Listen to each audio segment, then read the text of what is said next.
사랑하는 성도 여러분, 안녕하세요. 6월 30일 화요일 아침입니다. 오늘 아침에 우리가 함께 나눌 하나님 말씀은 사무엘상 3장 1절입니다.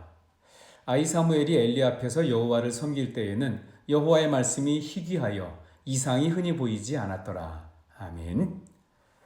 어제 이야기했던 우리 한나라는 여인이 기도를 통해 낳은 아들이 바로 사무엘입니다. 이스라엘의 사사시대를 마무리하고 새로운 시대를 열었던 매우 중요하게 하나님께 쓰임받은 인물이죠. 이스라엘의 초대 2대 왕을 세운 킹메이커 역할을 했던 사람이 바로 이 사무엘입니다. 사무엘이 어릴 때인 사사시대의 특징은 각기 자기 소견에 옳은 대로 행하던 시대, 다시 말하면 하나님의 말씀을 듣지 않던 시대입니다. 오늘 읽은 말씀에도 아이 사무엘이 엘리 앞에서 여호와를 섬길 때에는 여호와의 말씀이 희귀했대요. 희귀하다는 말의 뜻이 무엇입니까? 사전을 찾아보니까 드물어서 특이하거나 매우 귀하다. 뭐가 그래요? 여호와의 말씀이 그랬대요. 저와 여러분에게도 마찬가지입니다. 하나님의 말씀을 가까이 하지 않으니까 삶에서 하나님의 말씀이 희귀해지고, 하나님의 말씀이 희귀해지니까 우리의 삶이 어떻게 될 수밖에 없냐면 내 소견에 옳은 대로, 내 생각과 내 경험대로 살 수밖에 없습니다. 그러면 사사시대 같은 인생이 되는 것이죠. 물질적인 부족, 건강의 부족, 이런 것도 우리에게 문제가 되지만 무너지는 것이 가장 큰 문제입니다. 사사시대라고 하나님께서 말씀하시지 않으셨을까요? 아니요. 하나님이 말씀을 주시지 않은 것이 아니라 내 선입견, 내 고집, 내 생각이 너무 강한 것입니다. 사사시대에는 그 고집이 너무 강했던 거예요. 하나님의 음성이 들려오지 않았던 것이 아니라 하나님이 말씀하시긴 하지만 사람들이 치고 있는 그 방어막으로 인해서 하나님의 말씀이 들어오지 못하고 영향력을 미치지 못했던 것입니다.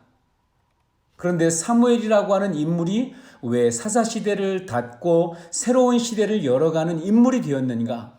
사무엘은 그 당시 시대 상황, 그리고 그 당시 이스라엘 사람들이 가지고 있던 심지어 제사장들까지도 자기 주장과 자기 생각에 옳은 대로 행동하는, 또는 상황에 따라 행동하는 그 모습 따라가지 아니하고 하나님 말씀을 따라 사는 사람이었다는 것입니다. 아이일 때나 성인이 되었을 때나 늙었을 때나. 그래서 하나님의 말씀이 들려지는 시대의 첫 번째 주자가 바로 사무엘이었다는 것입니다. 우리들 중에도 누구도 자기 생각이 없는 사람이 어디 있겠습니까? 지금까지 살아오면서 형성된 내가 가지고 있는 선입견이 없는 사람이 없습니다. 편견과 자존심이 없는 사람이 없습니다. 인생을 살아가면 살아갈수록 더욱 그렇게 됩니다. 그러나 하나님 앞에 사사시대를 마감하고 새로운 시대를 열어가는 이 사무엘을 통해서 하나님이 우리에게 말씀하시는 것이 뭐냐면, 저와 여러분에게 지금까지 믿음 생활을 해오면서 가지고 있었던, 아니면 인생을 살아오면서 가지고 있었던 그런 선입견, 편견이 무엇이든지 간에, 아니면 고정관념이 무엇이든지 간에 오늘 저와 여러분에게 하나님의 음성이 들려질 때 그 음성 앞에서 내 생각을 내려놓고 하나님의 생각을 넣을 수 있는 마음 자세가 우리 사랑하는 사랑의 교회 식구들에게 꼭 있기를 축복합니다. 사무엘을 묵상하면서 계속 떠오르는 단어가 이거였습니다. 사무엘은 처음부터 나중까지 한결같구나. 하나님을 향해서 한결같구나.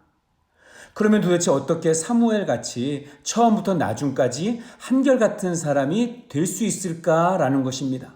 사무엘은 하나님 일에 순종하는데 한결같았습니다. 그의 삶의 독특한 특징 중에 하나가 있는데 그게 뭐냐면 그는 하나님과 논쟁하지 않는다는 것입니다. 백성들이 왕을 세우게 해달라고 할 때도 사무엘의 마음은 그것이 옳지 않다는 것을 알았습니다. 그런데 하나님이 세우게 해주어라고 얘기하니까 하나님 말씀에 순종하죠. 사울을 왕으로 세울 때도, 다윗에게 기름을 부을 때도 자기의 생각이 있었지만 하나님에게 순종합니다. 자기가 보기엔 엘리압이 더 왕감이라고 생각되지만 자기의 견해를 넘어서서 하나님이 다윗이라고 말씀하시니까 하나님 말씀에 순종합니다. 그리고 사무엘은 하나님 앞에 기도합니다. 나라를 세우는 방법이 그는 기도에 있다고 생각하며 순종합니다. 교회를 세우는 방법이 어디 있을까요? 가정을 세우는 방법이 어디에 있을까요? 여러분의 자녀를 키우고 세우는 진짜 방법은 어디에 있을까요? 여러분의 생업이 하나님 앞에 의미 있어지는 진짜 방법은 무엇일까요? 사무엘은 하나님 앞에 자기 소견을 내세우면서 다투지 아니하고 사무엘은 하나님 앞에 엎드리는 것에 있다고 생각을 했습니다. 그리고 하나님 앞에 엎드렸습니다. 저는 우리 사랑하는 과테말라 사랑의 교회가 그리고 우리 성도님들이 처음부터 나중까지 한결같은 하나님의 사람이기를 바랍니다. 그러기 위해서 하나님 말씀이 드물고 희귀한 삶이 아니라 오늘도 하나님 말씀에 귀 기울이고 하나님께 시선 집중하는 그런 복된 날 되시기를 주님의 이름으로 축복합니다. 기도하겠습니다. 하나님 아버지, 자격 없는 저희들을 은혜로 부르시고 주의 백성, 주의 자녀 삼아주시니 감사합니다. 오늘도 하나님의 은혜의 부르심을 받은 자로서 말씀으로 부르시는 하나님 앞에 주님 내가 여기 있나이다 말씀하옵소서 응답하며 살아계신 하나님과 동행하는 하루가 되게 하여 주시옵소서.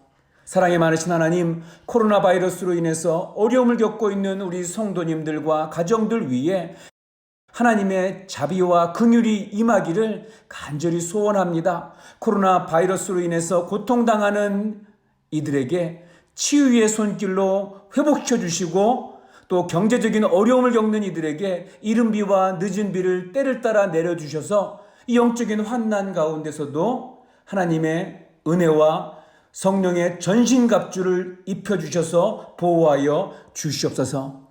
예수님의 이름으로 기도하옵나이다. 아멘.